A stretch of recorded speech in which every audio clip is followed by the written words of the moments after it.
because someone bought your course to achieve a very particular goal. So it's like, you gave me money. I need you to achieve the goal.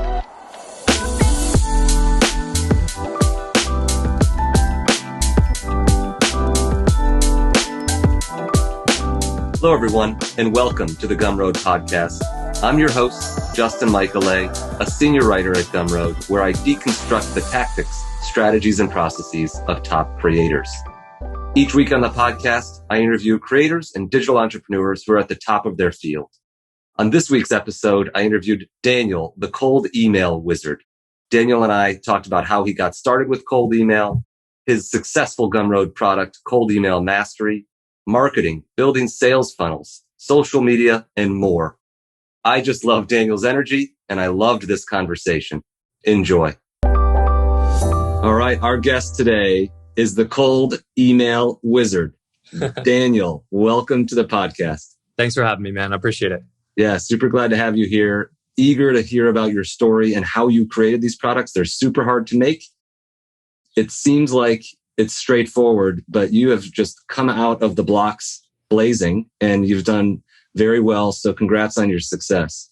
Thanks very much. Yeah. You said it was difficult, but in my experience, it wasn't particularly difficult at all, because just to give you a sense of the journey, I have a course, Cold Email Mastery. It's like up there on the Gumroad ratings. It's definitely up there. And it started as just an ebook.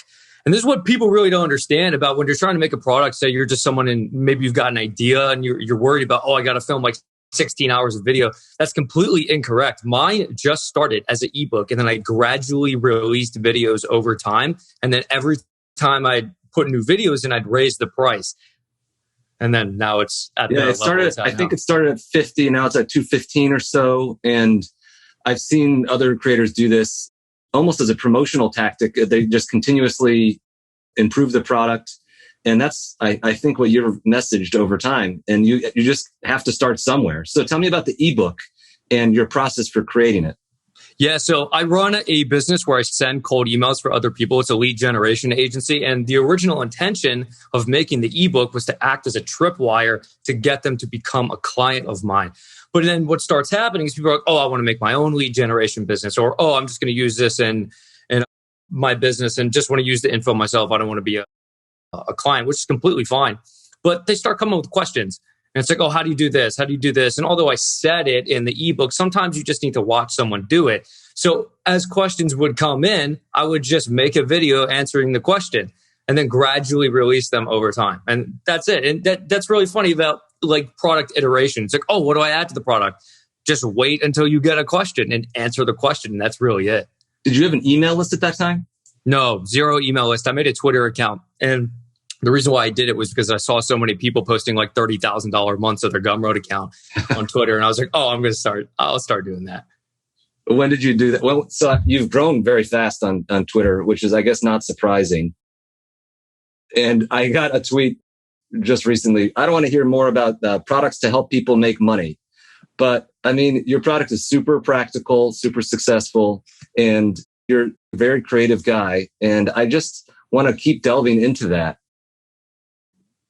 Were you comfortable on camera filming these videos? And how talented were you as a writer before you just started cranking these things out?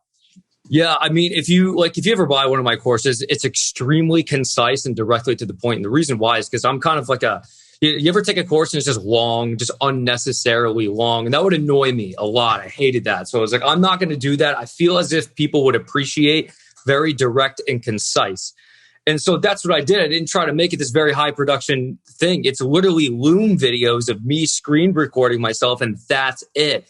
Just getting straight directly to the point. So I wasn't really thinking about at first, I had to retake some of the videos, but then you start to realize people don't care about high production value or anything like, the script has to be perfect. No, it doesn't. I'll sit here and be like, a little bit sometimes. And it doesn't matter as long as you get the result that you're trying to achieve from the course. It just didn't matter. So over time, you kind of get used to it. And then I start going on podcasts a lot, and then you get better at speaking. And I mean, I guess I was a good writer. I got good grades in school. So yeah. One of the cool parts is you would assume, or many creators inaccurately assume that you have to have a decade of experience and be some recognized authority in the field before you can successfully sell something. What gave you the confidence to just go to the market and say, take it or leave it, basically? Yeah, so let me put it into perspective like this. Let's say, I'll give you for instance, say my marketing agency makes like, I don't know, 20,000, 25,000 a month. And that's where I was at when I made the course. And I was sitting here, I was thinking, okay, well, people who are above that level don't need it. So I'm going to only sell it to people who are below that level. And I made that extremely clear on the sales page. I was like, this is how much I've made. If you've made more than this and you already know how to do it, then don't get it. But if you're not at this level, then it's for you. So that kind of just distinguished that apart and got rid of that imposter syndrome kind of thing. Because, oh, what if they're way more advanced than me and want a refund? I was like, well, I told you not to get it. Yeah, explicitly. So it's not for you. Yeah. Did you have mentors along the way, or was it just complete trial and error, or were there some other courses that you took? How did you amass that expertise, and how did you attract 25K a month in clients? Yeah. So what happens is if you go on Google and you search like cold email, I have read every single search you find. I've watched every single YouTube video. And if you go on Udemy and you search cold email, there's like 17,000 courses. I've bought like 22 of them and watched all of them. So it's like, I'm just aggregating information. And before I made the course, I was running the agency for like a year and 9 months or something like that. So it's just over time. And it's like, okay, my agency sends cold emails for other people, but I was getting my own clients with cold email as well. Right. Yeah. And it's kind of this theory of inception, because I previously ran another agency that did Instagram growth. And we used this method, follow, unfollow, to automate it. Yep. I've heard you talk about that. And then it disappeared. Yeah, it banned it. Just lost my agency just like that. So I was like, oh no, what do I do now? It's like, well, I just built this whole business up with cold email. I might as well just go send cold emails for other people because I know how to do it well. And then that's it. It's inception. I'm just selling things to a past version of myself. So are you now out of the agency game because you've divorced your time and money, and now that you've got this successful product, you're fully productized and you want to continue to move in that direction and the SaaS business direction? Yeah, so I have partners that run the agency side. I'm not like a majority part in that anymore. It's like, hey, you guys like take all of it, because I have traffic, right? So we were talking earlier about like, oh, it was originally a tripwire to get clients. That still exists. That traffic flow is still there as people buy the course, right? And then, yeah, like you were just saying, SaaS. So what happened was I was using all these software tools to actually send cold emails and all the like scraping emails, everything like that. And I'm sitting here, and as people start buying the course, I'm starting to get like a lot of buyers. I'm referring out all of this business that I'm not getting paid for. So I might as well just own the software apps that I recommend you to. So that's what I've been doing for the past like 7 months, is just developing all of these apps and putting that in my course. It's like, hey, we don't use that one anymore. We use this one. I see. Yeah. You've been slowly replacing them. It's almost like Amazon with their Amazon basics that they produce nowadays. Yep, exactly. Yep, vertical integration. And you're not an engineer, and yet you own these businesses, and presumably you have to set a product vision for those SaaS products. And presumably also there is some pushback from your competitors that you're sort of entering their territory. Tell me a little bit more in one level more detail. Yeah, so I'm not a developer at all. I've never written a single line of code in my life. So I have partners. So I have a CTO, and he manages all of that, which is really cool. But I mean, think of it like this. There's a lot of people who will have never sent a cold email before, ever, right? And then they get my course, and now they are somebody who sends cold emails. So it's like, okay, say we take some kind of cold email sending tool, some kind of cold email SaaS. They're selling to people who already send cold emails. I am creating people who send cold emails. I'm making the market, and those are my people. And then now I'm sitting here, and it's like, oh, they could be like, oh, you're stealing customers from me. I'm like, no, I'm just keeping the people that I created. You can do whatever you want. You can focus on you. These are my guys. I taught them how to do it. they're my responsibility. I need to make sure that they have the good tools and they get clients and my course actually works. You can worry about you. You can get mad as much as you want. I'm going to worry about my customers. That makes perfect sense. I hadn't thought of it that way.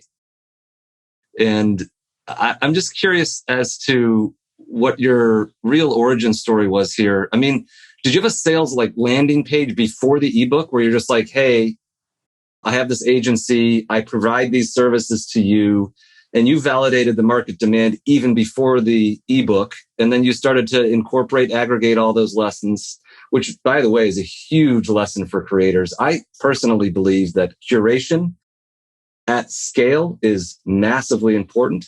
And then all you've done is do something very ancient, which is serve a human need and systematize the back end. It seems like for example, I could get somebody to reply to me if I spend enough time on the email, but you've made it so that it's super efficient to create these emails, it seems to me.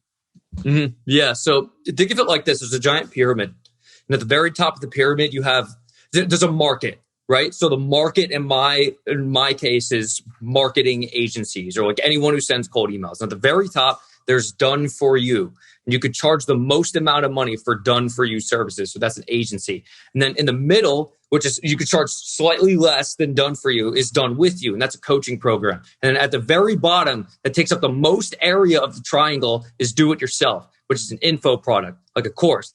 So if I sit here and I go on Udemy and I search up cold email, and there's 17,000 courses, and there's a bunch of software applications that send cold emails, and my agency has clients, I know the demand exists. I'm sitting here and I'm only operating at the top of the pyramid. So it's like I might as well go to the bottom of the pyramid as well. And the bottom of the pyramid will also include SaaS. So that's what I've been doing. I'm just trying to get every single point on the pyramid and have all of that. Yeah. And it makes sense that you had to prove out your service and skill first. It's almost the classic Jack Butcher-esque product, or rather service, productized service, product, in that order. And now you've created, I think, a series of products, and you're tying them together in this larger package. Which, is it piecemeal that you can offer it now?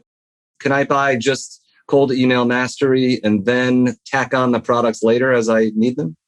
Yeah. So what happens is, like, I do the versions on Gumroad. So it's like, okay, you buy Cold Email Mastery, but you could also get this course that teaches you how to make a video sales letter. You could also get this course that teaches you how to scrape emails from Instagram, right? And then what happens is I have a bunch of like scattered info products that all tie into the same objective, and that is acquiring clients for an agency. And that's it. Right. And then you get deeper into it and it's like, oh, now there's this SaaS product, and now there's this SaaS product, and there's this one and this one. And it's all tree branching out from the singular point, which is cold email mastery. You get that, and then you go everywhere else. So it's like a lot of people, they'll make a bunch of products and try to individually market the product. It's like, oh, I'll go make Facebook ads for this SaaS. I'll go make Facebook ads for this other course. And I'll try to market this one and this one and this one. I'm only trying to sell one, cold email mastery, because they lead to everything else. The funnel is built within the education itself. Yeah. And in the process, are you also building what in essence is a media company where you're going to build your audience, build your email list, like don't build on rented land anymore? What's the long-term vision here? Yeah. So the long-term vision was the SaaS, because I sat there a while ago and I was getting really good traffic on the course. And I was like, well, I don't want to be someone who just sells a course. I don't want to like be a course guy. You know what I mean? It's good. Yeah. You can't sell a course business. I can't go on MicroAcquire and be like, hey, buy my course business at like 3 times revenue. That doesn't happen because it's me. The course is me. Yep. Right. So that's why I sat here and I was like, well, if I want to make a couple $1 million, I'm going to have to do that with an exit.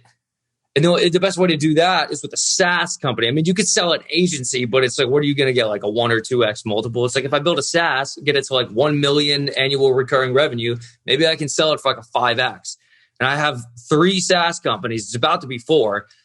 So it's like, just build them up and then I can sell them. And that's what I'm trying to do, is like eventually just play around with it. Just keep building it and building and building it, and then sell them and do whatever I want.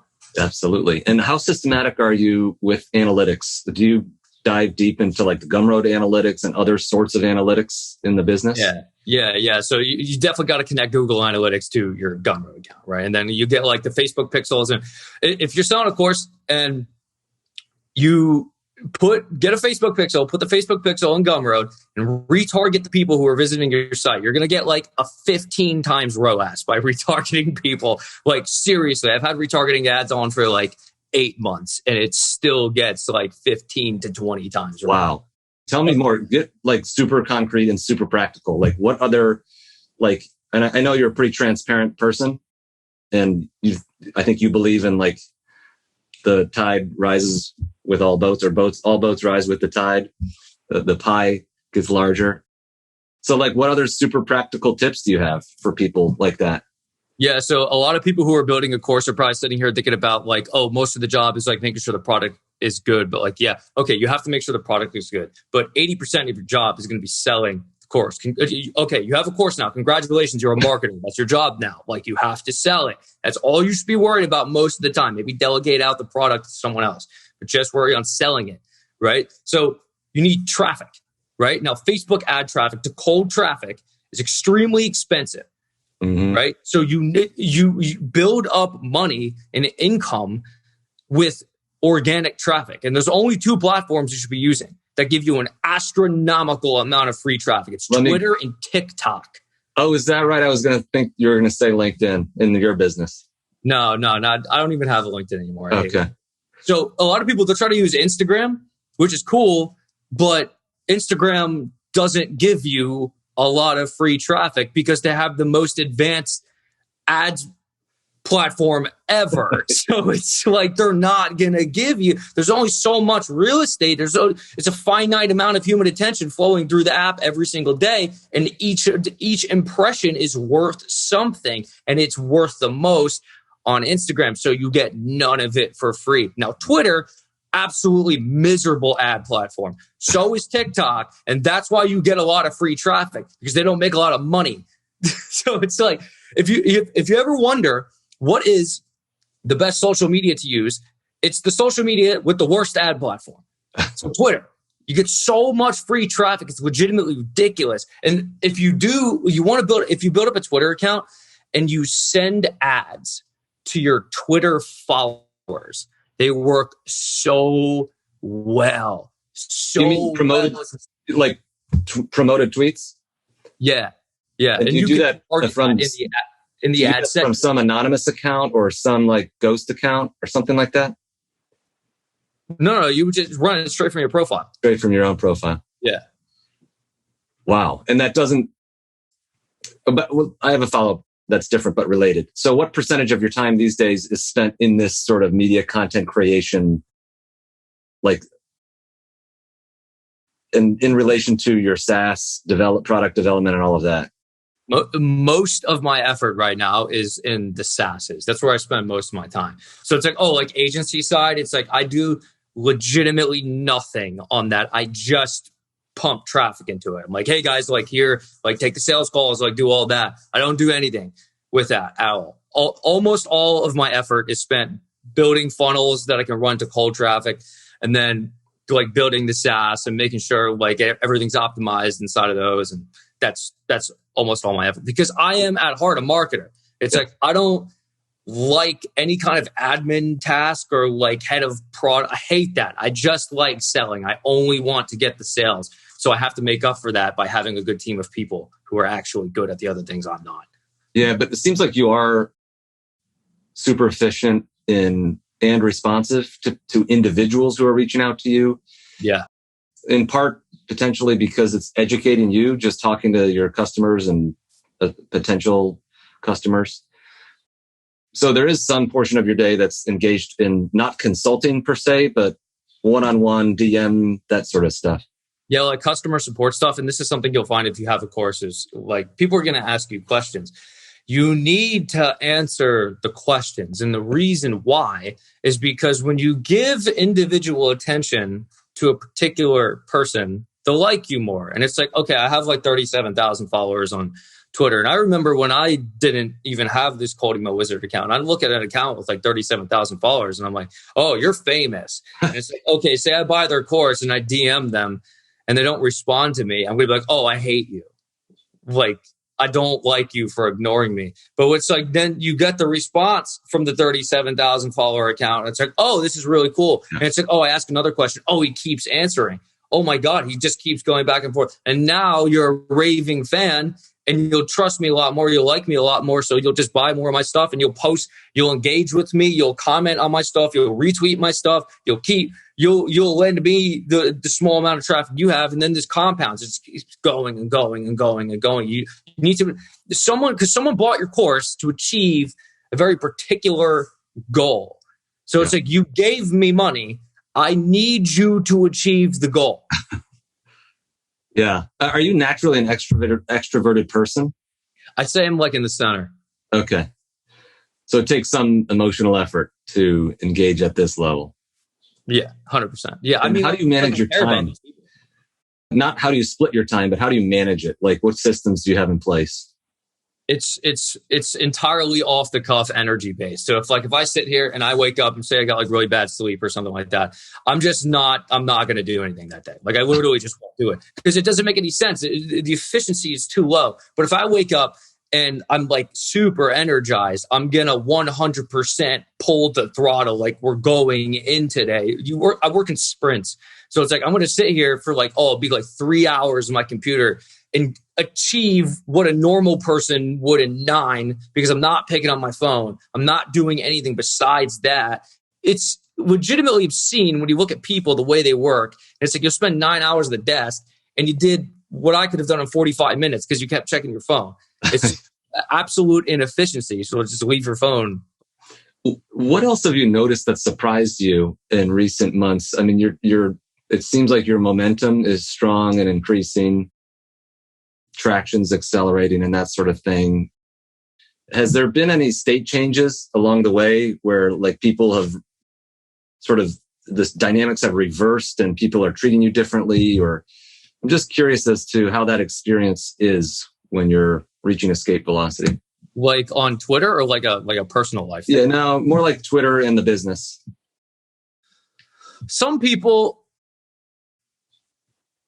Most people don't have like bad intentions, but you occasionally come across someone who just like for absolutely no reason just like wants to take you down. And it's like, and then they try to say something on Twitter and it's like, then you just ignore them, like just block them. It's super obnoxious. It's like you're acting like a teenage girl because I like forgot to respond to your DM. And it's like, bro, like, it's just like grow up. Yeah.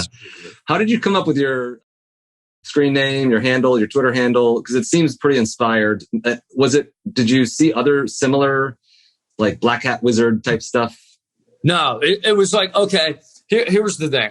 I'm going to sell a cold email. This is the very beginning. I'm going to sell a cold email ebook. What should I name my account?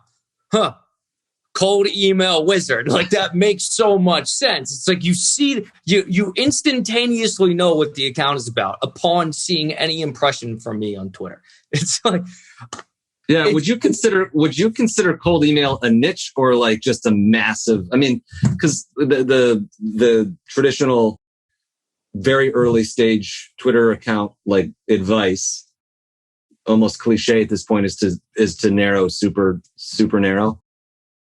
But like cold email is not a small segment of industry or business. And yet it is niche enough. So how do you think of it? It is a niche. You could kind of put me into the category of like, okay, marketing agency or just like any kind of like person or freelancer or anything like that. And that's just a kind of sub niche within that cold email. And I don't know, dude, it just worked out so well. It's like, it just made so much sense. I feel like the same thing could have been done for like LinkedIn Wizard or something like Absolutely. that. Yeah. And I just want to know, like, what's the characteristic or personality trait that like made you just continuously experiment here? And in the initial days, just manually writing all of these compliments and emails? And was it just like you're kind of screwing around and seeing what would stick, what would work? So it stems back to when I was running the Instagram growth agency. I'll tell you how I started that. I was at a bar with one of my friends. This is like just after I graduated college. And he was like, yo, look at these guys driving like Maseratis and stuff. And they run a marketing agency. I'm like, oh, that's cool. Let me see. So screenshotted it, like go next day, go onto my phone, and I start looking at what it is. And it's an Instagram growth agency. I'm trying to understand, okay, well, how do you grow people's Instagrams? And they would never say it on their landing page ever. So I was like, okay, I have to figure out what you're doing. And this is when Instagram had the activity feed. So you just go on the activity feed. I'm like, oh, you're just following a bunch of people all day. You're using follow, unfollow. Like, okay, now I have to go figure out how to use follow, unfollow.